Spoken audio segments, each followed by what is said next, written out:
Coming up on Arirang News. South Korean President Yoon is on his way to New York for a 5-day visit, primarily to attend the United Nations General Assembly.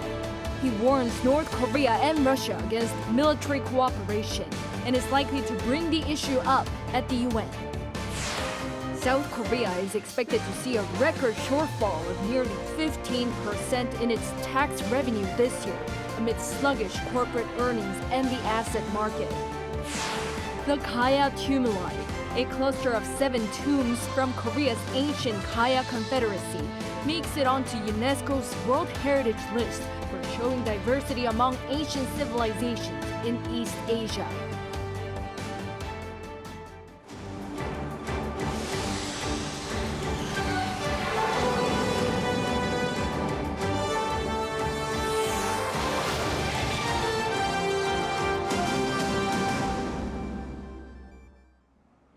Good evening. It's 9 p.m. here in Seoul. Thank you for joining us on Arirang News. We start with President Yoon Suk-yeol's trip to New York to attend the UN General Assembly for the second year in a row. Before his departure today, an interview was published during which President Yoon warned North Korea and Russia against military cooperation. He also said he'd likely to bring the issue up at the UN.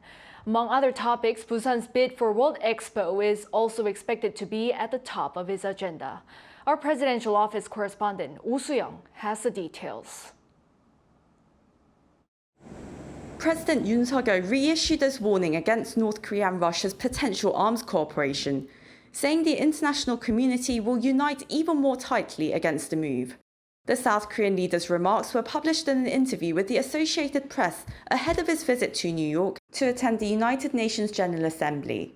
Yoon said that military cooperation between Pyongyang and the Kremlin is illegal and unjust, as it contravenes UN Security Council resolutions and various global sanctions.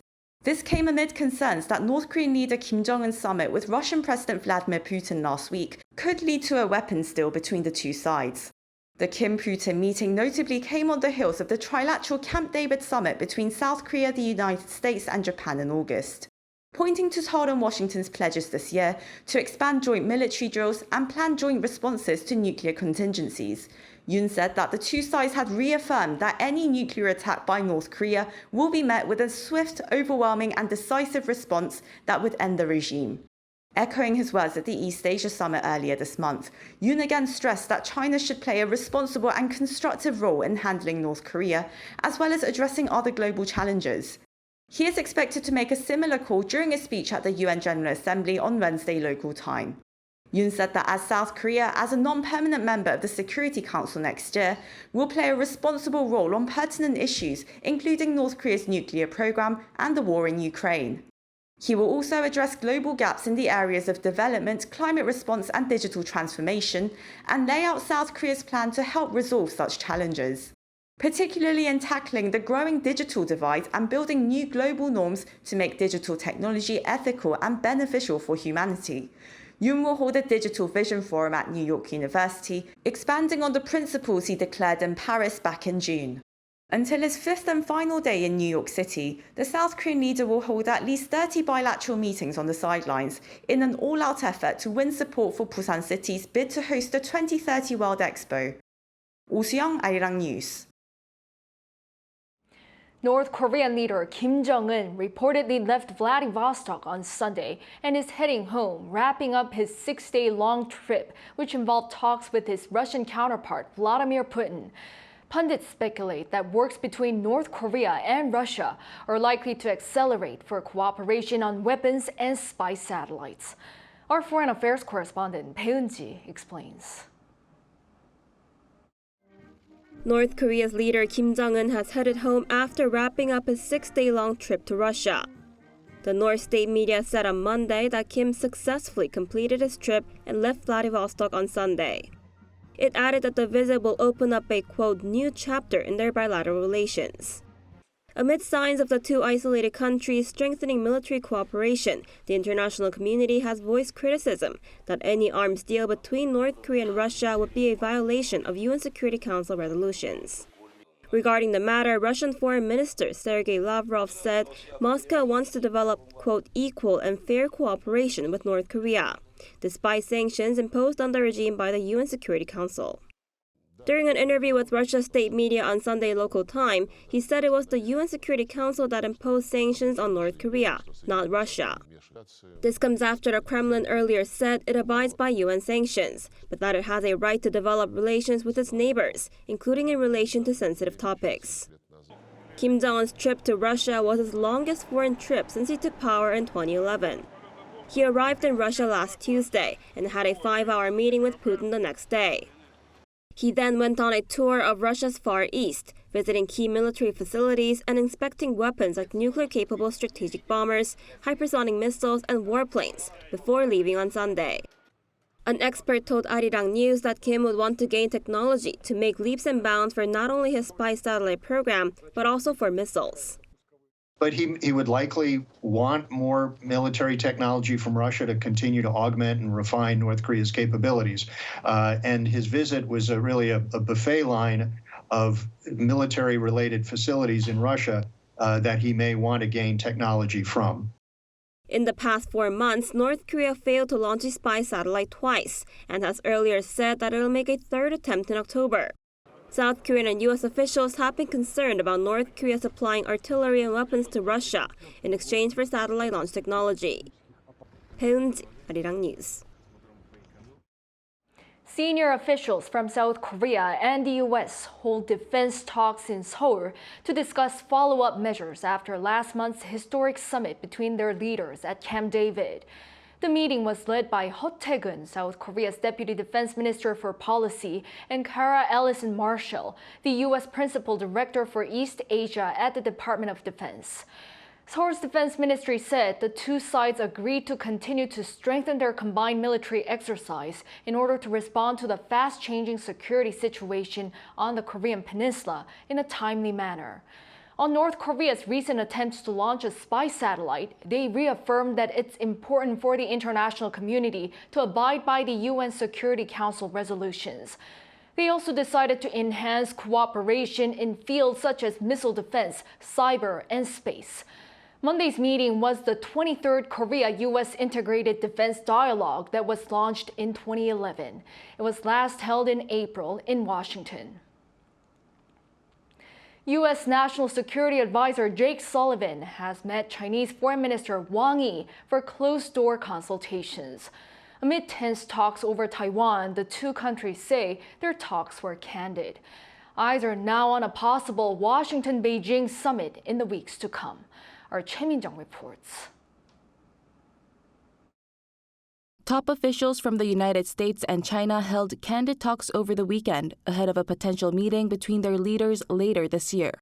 Washington and Beijing separately announced on Sunday that U.S. National Security Advisor Jake Sullivan and Chinese Foreign Minister Wang Yi held candid, substantive, and constructive talks during multiple meetings over the course of the 2 days. The talks were held on the Mediterranean island nation of Malta. The two sides reportedly discussed key issues in bilateral relations between the U.S. and China, global and regional security matters, and Russia's war against Ukraine. The Chinese Foreign Ministry said that both parties agreed to maintain high-level exchanges and hold bilateral consultations on Asia-Pacific affairs, maritime affairs, and foreign policy. However, the two did not appear to reach a consensus on issues surrounding Taiwan. Wang reportedly stressed that Taiwan remains the #1 red line that must not be crossed in Washington-Beijing relations. The official added the U.S. should honor its commitment to not support Taiwan's independence. Sullivan, on the other hand, called for peace and stability across the Taiwan Strait during his meeting with Wang. Meanwhile, the White House suggested that more meetings between the U.S. and China are to come through maintaining the strategic channel of communication and pursuing additional high-level engagement in key areas in the coming months. This comes as U.S. President Joe Biden and Chinese President Xi Jinping are anticipated to hold talks on the sidelines of the Asia-Pacific Economic Cooperation Leaders Summit taking place in San Francisco in November. More high-level talks are also expected before the year-end. Whether it's at UNGA or whether it is after UNGA, sometime before the end of the year, it is still our expectation that Secretary Blinken will host Foreign Minister Wang Yi here in the United States. Meanwhile, Wang on Monday began a 4-day trip to Russia, where he is expected to lay the groundwork for President Vladimir Putin's possible landmark visit to Beijing in October. Choi Min-dang, Arirang News. Iranian assets that were frozen in South Korea have been transferred to accounts in Qatar for the prisoner swap deal between the United States and Iran. According to foreign media outlets such as Reuters on Monday, the United States lifted sanctions which allowed banks to transfer $6 billion. The U.S. emphasized that the money in Qatar will be held in restricted accounts that can only be used for humanitarian goods, such as medicine and food. An Iranian Foreign Ministry spokesman announced that the prisoner swap will take place on Monday, when 5 Americans held by Iran will be able to return to the United States and 5 Iranians detained in the U.S. will be released. South Korea is expected to see a record shortfall in tax revenue this year as the nation battles weaker corporate earnings from sluggish exports and a downturn in the global economy. But the government won't be coming up with a supplementary budget. Instead, it plans to bridge the gap mainly through surplus funds, such as the Foreign Exchange Equalization Fund. Our Lee Soo-jin tells us more. South Korea's annual shortfall in national tax revenue is estimated to reach a record high this year. The Ministry of Finance and Economy announced on Monday that it has revised down its tax revenue projection for this year by $44.5 billion to around $257 billion from its original estimate. That's a nearly 15% shortfall in tax revenue and is the largest percentage miss ever. This comes as the nation's tax revenue dropped by nearly $33 billion compared to a year earlier to around $164 billion during the first 7 months this year. The ministry mainly attributed the expected shortfall to a sharp decline in corporate earnings from the sluggish chip market, a slump in the real estate market, and the downturn in the global economy. A finance ministry official said that South Korea is not the only nation that is revising downward its tax revenue estimate for this year. This year, major countries such as the U.S. and Japan have also seen their tax revenues drop by a larger amount than was originally expected due to the slowdown in the global economy from high prices and interest rates. The government plans to bridge the gap mainly through surplus funds such as the Foreign Exchange Equalization Fund and excess earnings from the previous year instead of drawing up a supplementary budget. The government says that the Foreign Exchange Equalization Fund has accumulated a large amount of Korean won from efforts to stabilize the volatile $1 exchange rate last year. The government will also expand participation from domestic experts and consult experts from international organizations such as the IMF and the OECD to enhance the accuracy of tax estimates. Lee Soo-jin, Arirang News. The Korean authorities speed up its goal of building a global high-tech industrial cluster by injecting funds worth $1.7 billion over the next 5 years, while easing regulations on investment for venture firms. Our An Sung-jin has more.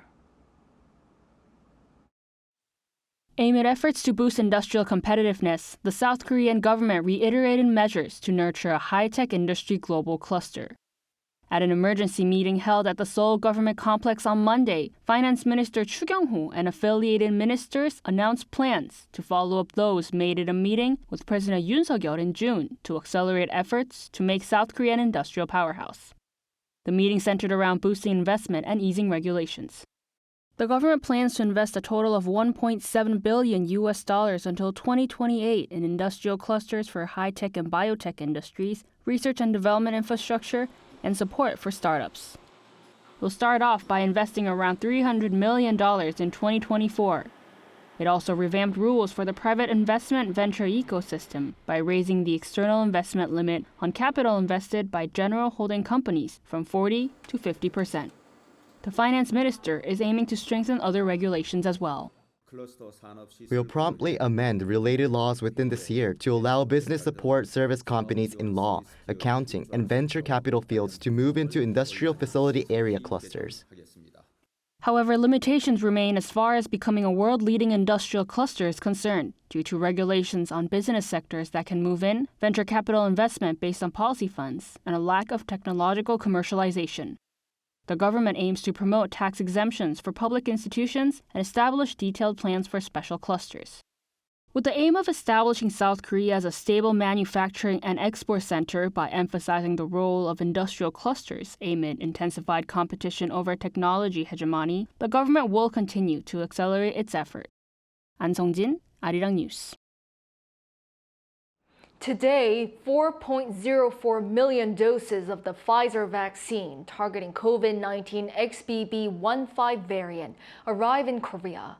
Korea Disease Control and Prevention Agency says that the vaccine, which targets a specific subvariant of Omicron, will be used as the seasonal COVID-19 vaccination. Pfizer's vaccine was approved by the European Medicines Agency in late August and has received emergency use authorization in Korea. 10 million doses will be gradually introduced, including today's shipment. Specific COVID-19 vaccination plans will be announced next week, with the priority being given to individuals aged over 65 and older. Prosecutors have requested an arrest warrant again for the nation's main opposition Democratic Party leader, Lee Jae-myung. He faces corruption allegations, among others.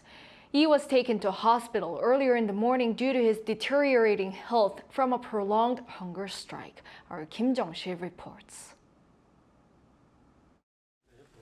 Democratic Party leader Lee Jae-myung's limit came on the 19th day of his hunger strike, something he began almost 3 weeks ago to protest the Yoon administration. At 7:10 on Monday morning, Lee was taken to a hospital near to the National Assembly in a condition that his closest allies described as confused due to weeks of not eating. Lee's condition improved as of Monday afternoon, but he is determined to continue with the strike under medical surveillance. Not long after, the Seoul Central Prosecutor's Office requested an arrest warrant for the DP leader on corruption allegations. While DP leader Lee Jae-myung was taken to hospital, the prosecution requested an arrest warrant. Even the past military regimes didn't show such outrageous behavior in front of the public. Lee faces 2 allegations. The first is that he gave special favors to a private developer in Seongnam's Baekhyun-dong district apartment project between 2014 and 2015 when he served as the city's mayor. The prosecution says this cost the city around 20 billion Korean won, or about $15 million. The second is with regard to South Korean underwear company Sangbangul Group wiring $8 million to North Korea, which prosecutors say Lee either knew or approved of this transaction. They add that some of the money was to facilitate Lee's planned visit to Pyongyang, viewing this as third-party bribery. The DP leader has consistently denied all allegations, saying prosecutors investigated him for 2 years but were unable to come up with any evidence. The ruling People Power Party, on the other hand, welcomed the prosecution's move. DP leader Lee Jae-myung tried to buy time somehow, but he couldn't avoid the strict legal process. We respect the prosecution that complied with the principle there are no exceptions before the law. Given that Lee is a lawmaker, a consent for arrest must be put to a vote at the National Assembly. Democratic Party members said they haven't yet decided what to do about the possible vote that could take place as early as this Thursday. Kim Jongun, Arirang News. The Korean Railway Workers Union ended its 4-day general strike Monday morning, but warned of a second one if their requests aren't met in the coming days. The strikers have called for better working conditions and an expansion of state-operated trains, opposing what they call the ongoing steps towards railway privatization. The Transport Ministry and the Korea Railroad Corporation refused to discuss the requests, calling the strike unjustified, saying they are not pushing for privatization. The second strike would continue for an indefinite period of time, although the union hasn't specified when it would begin. For the time being, train operations have returned to normal. A collection of ancient tombs here in Korea have been given a UNESCO World Heritage status for their outstanding value in showing the diversity of ancient civilizations in East Asia. Our Shin Se-byuk has more. The Kaya Tumuli, a cluster of 7 tombs from Korea's ancient Kaya Confederacy, was inscribed on UNESCO's World Heritage Site list on Sunday. The decision was made during the 45th session of the World Heritage Committee held in Riyadh, Saudi Arabia. Kaya was a confederation that prospered between the 1st and 6th centuries in the southern and central regions of the Korean peninsula. The inscription comes after a decade-long effort which began when the burial mounds were put on a tentative list in 2013. In May this year, the tumuli were recommended for inclusion on the UNESCO World Heritage List by the International Council on Monuments and Sites, an advisory organization under UNESCO. The Cultural Heritage Administration said the latest edition recognizes the tumuli's outstanding universal value. The Gaia tumuli show the diversity of ancient civilizations in East Asia. They serve as evidence that neighboring countries could maintain horizontal relationships while maintaining autonomy. The cone-shaped burial mounds, which extend across the hills of Goryeo in Gyeongsangnam Province, include burial accessories and items showing the Confederation's network of trade as well as shared cultural commonalities. With the latest inscription, Korea now has 16 sites on the UNESCO World Heritage List. The Cultural Heritage Administration plans to pursue a UNESCO World Heritage listing for landmarks such as the capital fortification of Hanyang in Seoul. Shin Se-byuk, Arirang News. Notable changes have occurred in South Korean apple varieties due to climate change. While red apples used to dominate in orchards here, green and yellow apples that can better withstand high temperatures are gaining popularity. Jong-un has the details. Apple growers are working to perfect apple coloration. They regularly tend to leaves and branches, rotate the fruits, and lay reflective film on the ground to ensure even sunlight exposure. For apples to turn red, the anthocyanin pigments in the fruit skin need to be activated by sunlight exposure.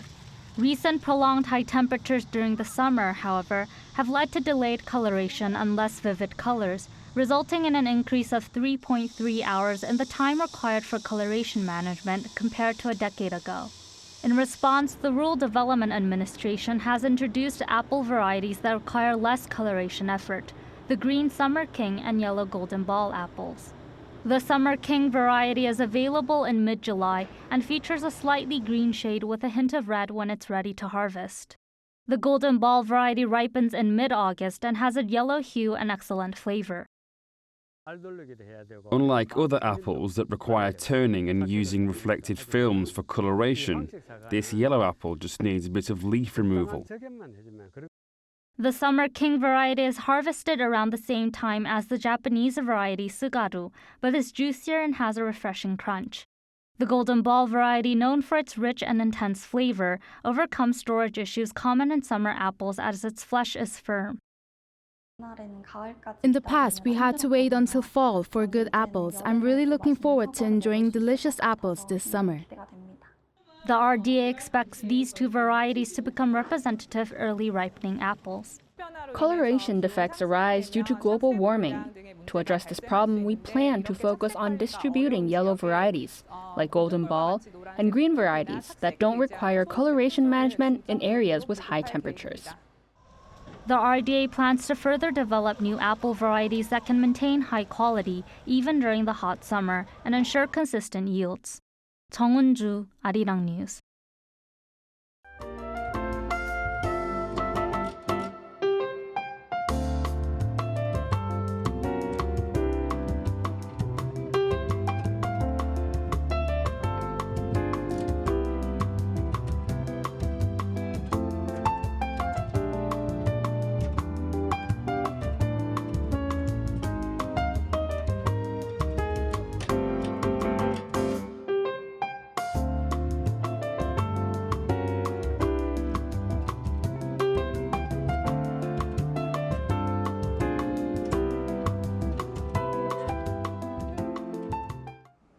Well, that is all for this Monday night newscast. Thank you for watching.